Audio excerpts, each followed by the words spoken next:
গর্ভাবস্থায় মায়েদের মনে একটাই প্রশ্ন সবসময় ঘুরপাক খায়, আর সেটা হচ্ছে তার গর্ভে ছেলে আছে নাকি মেয়ে আছে। এই জানাটা তাদের মনে খুব একটা তীব্র আকাঙ্ক্ষা জন্মায়। তো তাদের মনে অনেকেই প্রশ্ন জাগে যে আমার ভিতর কিছু লক্ষণ দেখা দিচ্ছে, এই লক্ষণগুলো কি মেয়ে শিশুর ইঙ্গিত কিনা। আসসালামু আলাইকুম, আপনি দেখছেন আমার চ্যানেল নিনার মাজন। আমি আছি আপনাদের সাথে সুমাইয়া। নতুন একটা পর্বে আপনাদের সবাইকে স্বাগত।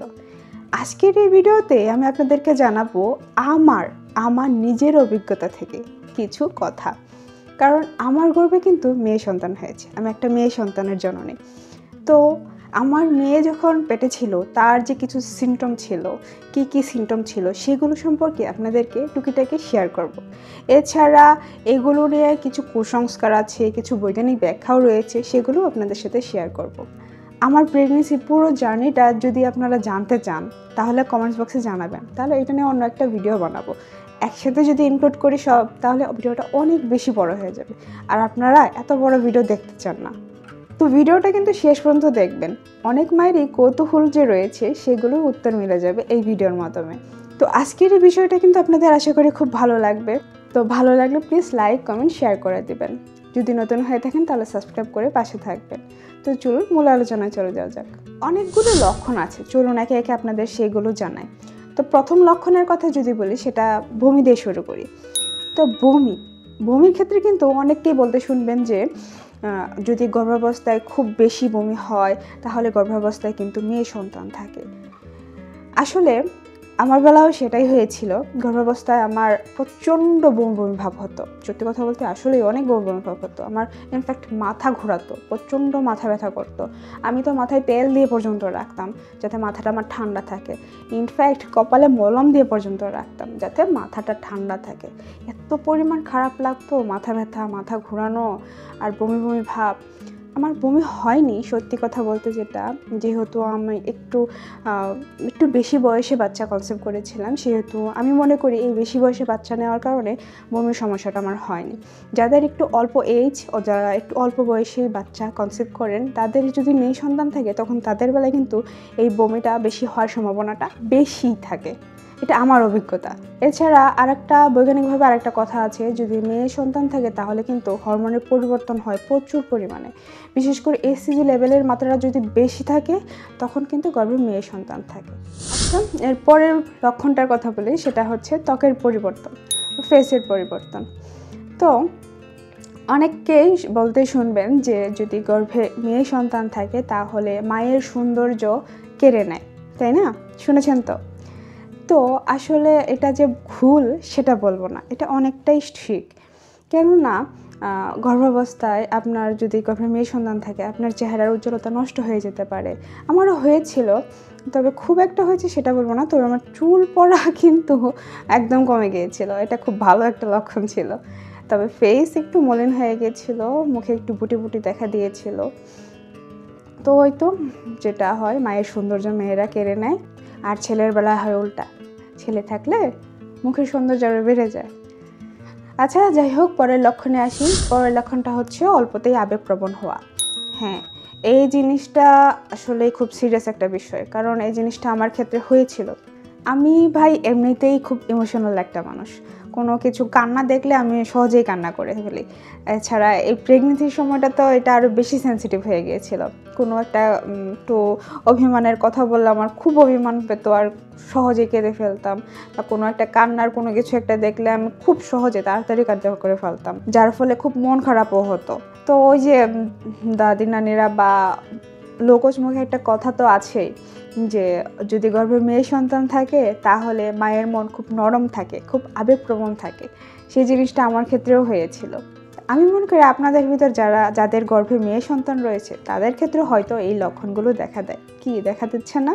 পরের লক্ষণে আসি। পরের লক্ষণটা হচ্ছে মিষ্টি খাবার। লোকমুখে কিন্তু একটা প্রচলিত একটা ধারণা আছে যে আপনি যদি গর্ভাবস্থায় খুব পরিমাণে মিষ্টি খেতে পছন্দ করেন তার মানে আপনার গর্ভে মেয়ে সন্তান হতে চলেছে। মানে আপনি যদি মিষ্টি খাবারের প্রতি বেশি আকর্ষণ জন্মায় তার মানে আপনার গর্ভে মেয়ে আছে। সত্যি কথা বলতে কি, এটা ভালো একটা কথা, কারণ এটা মিলে যায়। আমার ক্ষেত্রেও হয়েছিল। আমি সাধারণত মিষ্টি পছন্দই করি না, মিষ্টি আমার খেতে ভালো লাগে না, মিষ্টি খেলে আমার নেশা লাগে। কিন্তু কি হয়েছে, প্রেগনেন্সি অবস্থাটা চেঞ্জ হয়ে গেছে। যখন আমি প্রেগনেন্ট ছিলাম তখন আমার মিষ্টি খেতে ভালো লাগে, মিষ্টি জাতীয় যে কোনো জিনিসই আমার ভালো লাগে। আইসক্রিম তো অল টাইমই সব মেয়েদেরই ফেভারিট, তো সেটা তো ভালো লাগে, এছাড়া মিষ্টিও ভালো লাগে। কালো জামটা তো মনে হয় আমার তখন খুব ভালো লাগতো। এছাড়া আরও যে মিষ্টিগুলো রয়েছে, চকলেট, তারপরে আরও যে মিষ্টিগুলো রয়েছে রসমালাই, সেগুলো আমার খুব ভালো লাগতো খেতে। ইনার বাবা এনেও দিত, তো খেতাম। তো দেখলাম যে প্রেগনেন্সি অবস্থায় মিষ্টির প্রতি চাহিদাটা তখন আমার আসলে বেড়ে গিয়েছিল। প্রেগনেন্সি অবস্থায় শুধু যে আমার মিষ্টির প্রতি আকর্ষণ ছিল সেটা বললে কিন্তু ভুল হবে। আমি প্রচণ্ড পরিমাণে ফুচকা পাগল ছিলাম। প্রেগনেন্সি অবস্থায় আমি ফুচকা খাওয়ার জন্য প্রচুর পাগল হয়ে থাকতাম। আমার হাজব্যান্ডকে বলতাম ফুচকা এনে দেওয়ার জন্য, ও এনে দিত, কিন্তু আমার মন ভরতো না। তারপরে কী করতাম, আমি বাসায় বানিয়ে খাওয়া শুরু করেছি। প্রেগনেন্সি অবস্থায় আমি অনেক ফুচকা খেয়েছি। পরের লক্ষণটা হচ্ছে পেট গোল বা ছড়ানো আকৃতি নিয়ে। সেটা হচ্ছে অনেকে আমার প্রেগনেন্সির সময় অনেকে আমাকে বলতো তোমার পেটটা গোল দেখা যাচ্ছে এবং ছড়ানো আকৃতির দেখা যাচ্ছে, হয়তো তোমার গর্ভে মেয়ে সন্তান থাকতে পারে। তারা শিওর হয়ে বলতো না, কিন্তু তারা একটা ধারণা করতো। এছাড়া লোকমুখে কিন্তু একটা ধারণা রয়েছে, পেট যদি সামনের দিকে তীক্ষ্ণ অবস্থায় থাকে তাহলে গর্ভে ছেলে থাকে, আর যদি ছড়ানো থাকে পেটটা একটু পেট গোল হয়ে ছড়ানোর দিকে থাকে তাহলে সেটা মেয়ে থাকে। আমার দিকেও হয়েছিল, আমার পেটটা বেশ ভালোই চারপাশে ছড়িয়ে গিয়েছিল, আর আমার পেটটা অনেক বড় হয়ে গিয়েছিল। সত্যি কথা বলতে যেটা আমার পেটটা ভালো একটা বড় সড়ো পেট হয়ে গিয়েছিল, আমি অনেক ওজন গেইন করেছিলাম। পরের লক্ষণটা হচ্ছে পেট ফাটা নিয়ে। গর্ভাবস্থায় পেট সাধারণত সবার ফাটে না। আমি এই জিনিসটা লক্ষ্য করেছি, আমার অভিজ্ঞতা থেকে আমি আপনাদেরকে পার্সোনাল বলবো। যদি আপনার গর্ভে ছেলে সন্তান থাকে তাহলে দেখবেন আপনার পেট কম ফাটবে তুলনামূলকভাবে, এবং বড়ও কিন্তু কম হবে। আর যদি আপনার গর্ভে মেয়ে সন্তান থাকে তাহলে আপনার পেট ফাটবে, স্তন ফাটবে, পা ফাটবে, উড়া ফাটবে, সব ফাটবে। এগুলোই হচ্ছে মূলত মেয়ে শিশুর লক্ষণ। পরের লক্ষণটা হচ্ছে গর্ভের বাচ্চার নড়াচড়া নিয়ে। তো গর্ভের বাচ্চা নড়াচড়া তো অনেক সময় অনেক রকমই করে, আপনারা জানেন। কখনো বেশি নড়ে, কখনো কম নড়ে, কখনো হালকা নড়ে, কখনো তীক্ষ্ণভাবে নড়ে, জোরালোভাবে নড়ে আর কি। তো আর লোকমুখে একটা ধারণা আছে যে গর্ভে যদি মেয়ে সন্তান থাকে তাহলে তাদের নড়াচড়াটা সফট অনুভূতি হয়, নরম অনুভূতি হয়, বেশি বেদনাদায়ক না। আর যদি ছেলে থাকে তাহলে বেশি সেটা তীক্ষ্ণ হয়, বেদনাদায়ক হয়। তো আমার গর্ভে যেহেতু মেয়ে ছিল সেহেতু তার নড়াচড়াটা যে খুব তীক্ষ্ণ জোরালো সেটা বলবো না, কিন্তু ভাই সে খুব নড়াচড়া করতো। ইনফ্যাক্ট সে হওয়ার 5 মিনিট আগ পর্যন্ত অনেক নড়াচড়া করেছে, কিন্তু এত জোরালো না যেটা ব্যথা দেয়, খুব ভালো সফট আনন্দ দেয়।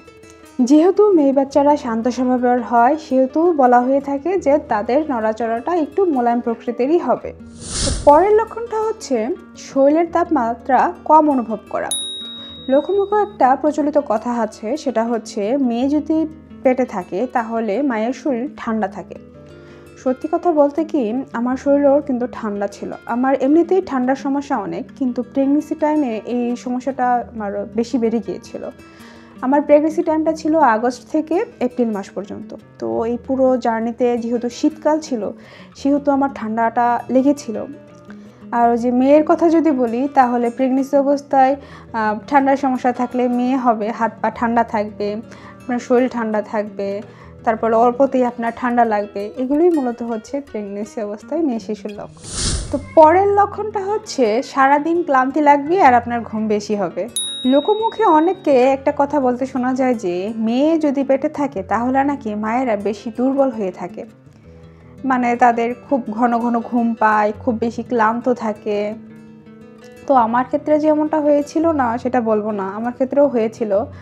আমার একটু ঘুমটা বেশি পেত, তবে আমি সকালবেলা উঠতাম ওই তো 8টা 9টা 10টার দিকে উঠতাম, তারপরে দুপুরের যে রেগুলার একটা ঘুম দিতাম আমি, সেই ঘুমটা আমার বোধহয় ছিল, আবার রাত্রে ঘুমিয়ে পড়তাম। তো ঘুমের আমার ব্যালেন্সটা আমি ঠিক রেখেছিলাম। আর ক্লান্তি অনুভব হতো, যেহেতু প্রেগনেন্সি একটা বাচ্চা আমরা ক্যারি করি, তাহলে তখন তাদের জন্য একটা পরিশ্রম লাগতো। তো অল্প কাজ করেই আমরা হাঁপিয়ে উঠতাম, আমি হাঁপিয়ে উঠতাম, যেহেতু আমি অনেক ওজন গেইন করেছিলাম।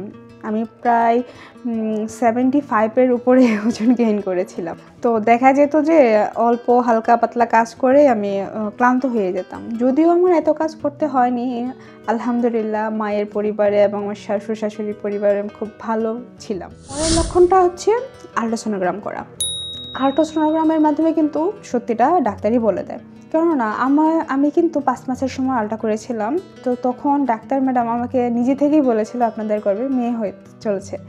তখন আমার আর ইনার বাবার এত পরিমাণ খুশি লেগেছিল, সত্যি কথা বলতে মানে প্রথম আমাদের ঘরে মেয়ে সন্তান আসবে, আল্লাহর বরকত আসবে, সেই জন্য খুবই খুশি হয়েছিলাম, খুব ভালোও লেগেছিল, আলহামদুলিল্লাহ বলেছিলাম সাথে সাথে। তো আপনাদের বেলায়ও আপনাদের অনেক লক্ষণ থাকতে পারে, তো সেই লক্ষণগুলো তো আছেই।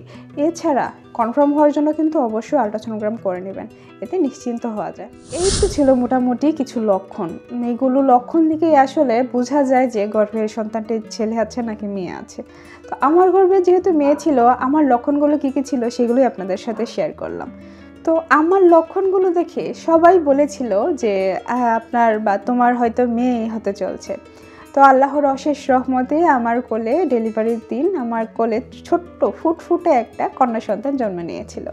আর নিজের গর্ভের সন্তান ছেলে হোক বা মেয়ে হোক, দুটোই কিন্তু আল্লাহর দান, আল্লাহর সবচেয়ে বড় নেয়ামত। আল্লাহ আমাদেরকে গিফট দিয়েছেন, তো সেটাই আমাদেরকে মেনে নিতে হবে আর খুশি থাকতে হবে। তো প্রিয় আপুরা, আপনি যদি গর্ভবতী হয়ে থাকেন, অবশ্যই আপনি গর্ভবতী যেহেতু আমার ভিডিও দেখছেন, তো আপনি গর্ভাবস্থায় আমি যে লক্ষণগুলো বলেছি এই লক্ষণগুলো মিলে আপনি ভয় পাবেন না, প্লিজ ভয় পাবেন না। আর অবশ্যই অতিরিক্ত কোনো কিছু আশা করবেন না, কারণ অতিরিক্ত কোনো কিছু করলে কিন্তু সেটা হয় না। আর আল্লাহর উপরে ছেড়ে দিবেন, আল্লাহ আপনার জন্য যেটা মঙ্গল সেটাই রাখবেন ইনশাল্লাহ। আশা করি আজকের এই আমার অভিজ্ঞতা থেকে বলা লক্ষণগুলো আপনাদের ভালো লেগেছে। যদি ভালো লেগে থাকে তাহলে প্লিজ কমেন্টে জানাবেন, লাইক দিয়ে দিবেন। যদি নতুন হয়ে থাকেন তাহলে প্লিজ সাবস্ক্রাইব করে আমাদের চ্যানেলের সাথেই থাকবেন।